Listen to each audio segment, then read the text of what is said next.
Enfim, para fazer o curso do GESAR, É fácil ou não é? vou te falar, para mim é fácil, né? Eu já fiz, né? Mas enfim, olha só, é aberto lá as inscrições para você mandar suas pretensões para fazer o curso. Bem lembrando que é para os policiais militares, né, do Rio de Janeiro e os estrangeiros que nós chamamos, que são as forças de segurança de todo o Brasil, né?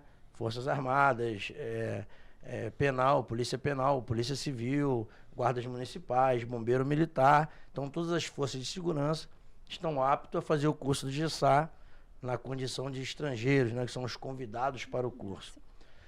Quando sai lá a publicação em boletim interno do curso, o militar vai na sua administração, da sua unidade, e pede que envie a pretensão de uma vaga para o curso do socorrista tático, né? Que é o curso. Marçal, e tem interstício?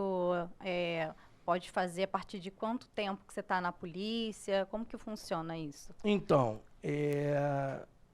a última turma agora de soldados que se formaram, eu acho que tem um interstício sim de 2 anos para que eles possam fazer. Mas sendo formado já, tendo esse tempo aí, acho que todos podem fazer. E como é que são feitos esta seleção? Como são selecionados?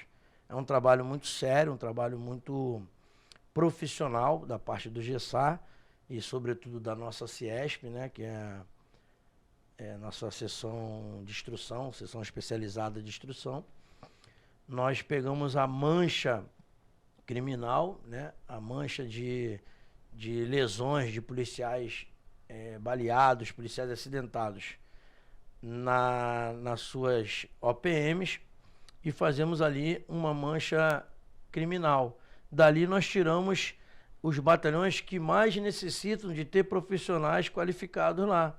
Então aquele batalhão que mais tem histórico de policiais lá lesionados, baleados, acidentados, é onde nós vamos contemplar com uma vaga para formar algum policial daquela unidade para que ele esteja mais próximo e ajudar os seus colegas naquela unidade. E assim vai sendo feito a colocação das vagas até chegar no término disso daí e começar a buscar aquelas unidades dentro do CPA que não tem ninguém formado nesse sentido. Então, a gente faz esse trabalho muito profissional, muito sério. Hoje nós dispomos aqui, né, de um cadastro de todos socorrista tático formado.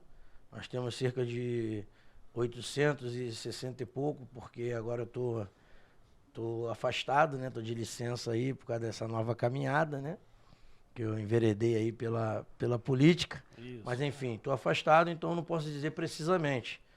Mas até quando eu estava lá, nós estávamos na faixa de 800 e poucos formados, subdivididos dentro dos CPA, todos mapeados e controlados pela nossa gestão da nossa CIESP.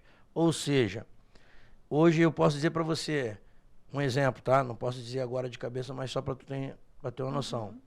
Nós temos 64 socorrista tático no 7º CPA. Nós temos 34 no 2º CPA. Nós temos X, então foram subdivididos. Temos lá o grau hierárquico do policial, aonde ele trabalha, a função que ele desenvolve e qual é o batalhão e o CPA que ele pertence. Então isso é um trabalho muito concreto, muito responsável e tudo isso está aqui escrito, anotado e publicado, né, dentro muito bacana essa parte aí do GESAR. Eu queria saber com você sobre algumas ocorrências, então. Fala pra gente aí, o público gosta de ouvir essa parte de ocorrência. A ocorrência aí que você teve maior dificuldade, fala ou as maiores, umas 2, 3 ocorrências que você teve dificuldade trabalhando no GESAR aí pra gente. Conta aí o local, onde é que foi, como foi e por que teve essa dificuldade toda aí. Conta essas histórias de ocorrência, o público gosta. Fala aí pra gente. Pô, então, eu vou falar pra você aqui algumas ocorrências. Vou falar algumas ocorrências dessa aí que tu falou, que foram, tivemos dificuldades e tanto da parte emocional quanto da parte técnica de saúde para salvar, para chegar no colega. E depois eu vou contar algumas também que acabam sendo cômicas, né? Depois que o povo também adora ouvir isso daí. Mas vamos lá, vamos começar. Vamos falar de duas assim, vou falar de duas que me marcaram muito, né? E essa assim, até me emociono quando eu falo dessa ocorrência, porque quando você perde um amigo, você acaba levando isso aí pro teu coração, e a gente no treinamento fala justamente sobre isso, né? Que por mais que a gente treine, que a gente estude, que a gente se prepare para salvar uma vida, nem todas as vidas poderão ser salvas, né? Às vezes, em consequência da lesão, da gravidade da lesão, aquela vida não vai ter como ser salva. Por mais que você dê o seu melhor, execute o processo corretamente, tu não vai conseguir salvar aquela vida, né? Então, quando eu perdi o meu primeiro companheiro de trabalho, foi numa ocorrência no Complexo do Alemão. Eu me recordo como se fosse hoje. Tinha uma Brasília, mais ou menos, a uns 10 metros, 15 metros da frente, e a nossa patrulha precisava ganhar terreno, né? Progredir no terreno. E a gente não conseguia progredir. Então, muito disparo naquela área ali e tal. E um dos colegas conseguiu tomar aquela Brasília, foi um ponto ali de segurança, e nós conseguimos chegar até essa Brasília. Não me recordo agora se a Brasília era azul ou amarela, né? Agora não foge a mente, mas eu lembro que era uma Brasília. E dessa Brasília, um colega que era o ponta da equipe, né? Que nós chamamos o cara que puxa a patrulha à frente, ponta da equipe, ele ganhou uma posição à frente. Quando ele ganhou essa posição à frente, começou a ter muito tiro ali naquela posição dele. E ele já estava meio que quase sem espaço para se abrigar. E ele já falava, pô, não vem não, vou sair daqui. Nesse meio tempo que ele falou, vou sair daqui, o ponta 2, que é o segundo homem que vai na patrulha, que compõe junto com o ponta 1 e ponta 2, ele se deslocou em direção a ele. Nisso que ele se deslocou em direção a ele, o amigo já estava voltando. E os dois se cruzaram naquele overlap, né, naquela troca de posições, se cruzaram no meio do deslocamento. O amigo que estava indo automaticamente botou a mão na cabeça, ele já gritou, tô pegado, pô, me machuquei, tal. Eu já corri, já começaram a gritar, médico, paramédico, paramédico, tal, Massal, tal. E eu voltei minha atenção para ele. O outro colega que cruzou com ele no mesmo momento se jogou ao solo e eu fui até o amigo baleado. Consegui tirar ele do local.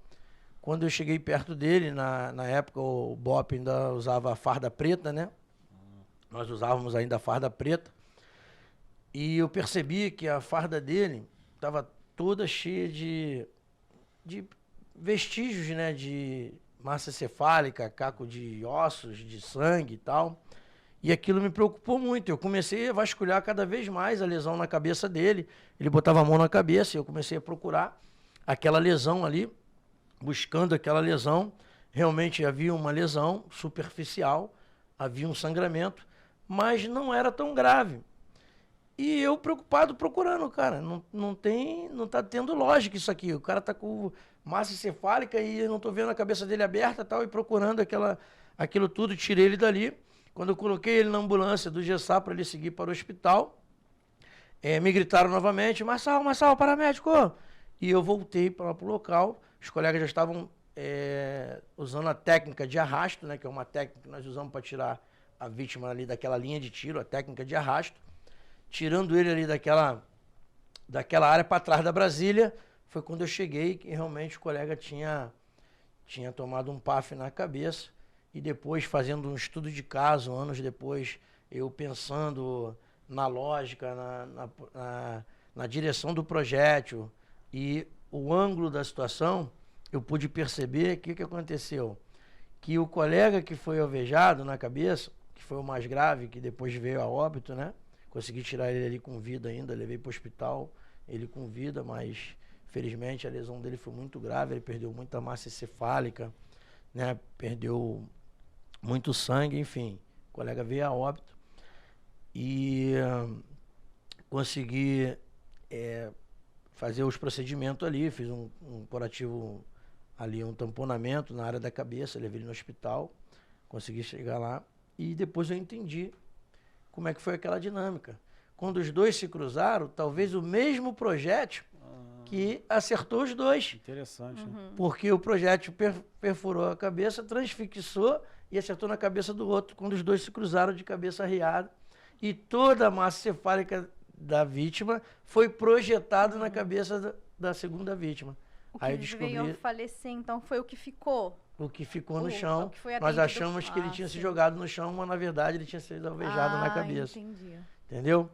E o que me emociona muito nisso, né? Que depois de 24 anos, eu não via mais o colega que morreu, né? Porque, infelizmente, ele partiu para um outro plano, né? na história dele. E o amigo que tinha sido baleado também, ele tinha sido afastado do BOPE na época, por causa da lesão e tal. Foi, assim, um momento muito difícil ali pra gente, né? Pra toda a equipe ali. E ele foi afastado do BOPE, saiu do BOPE e foi para um outro trabalho. E 24 anos depois, eu fui dar uma palestra, né?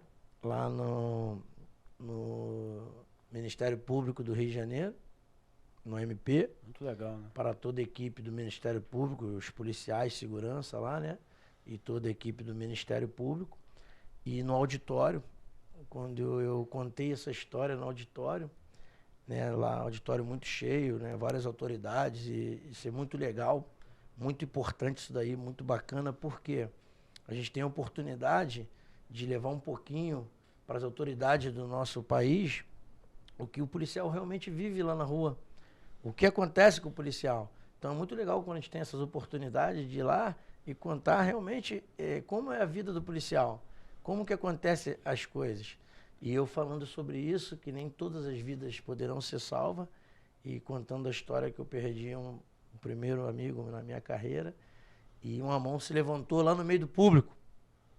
E eu, pois não, pode acrescentar algo aí na nossa palestra, fica à vontade. É um prazer receber o senhor na nossa palestra aí, a brilhantar. E o cara falou assim, Marçal, eu sou o policial que você salvou. Cara, que legal, hein? Essa daí tava lá no meio da palestra, então isso aí, pô, sempre me emociona. Era eu que tava lá, meu amigo, e desculpa aí que essa história sempre me emociona, né? Então, porque não tem preço, né, salvar uma vida. Então, quando tu vê isso daí, 24 anos depois, o amigo veio e falei, desce aí agora, vem aqui me dar um abraço.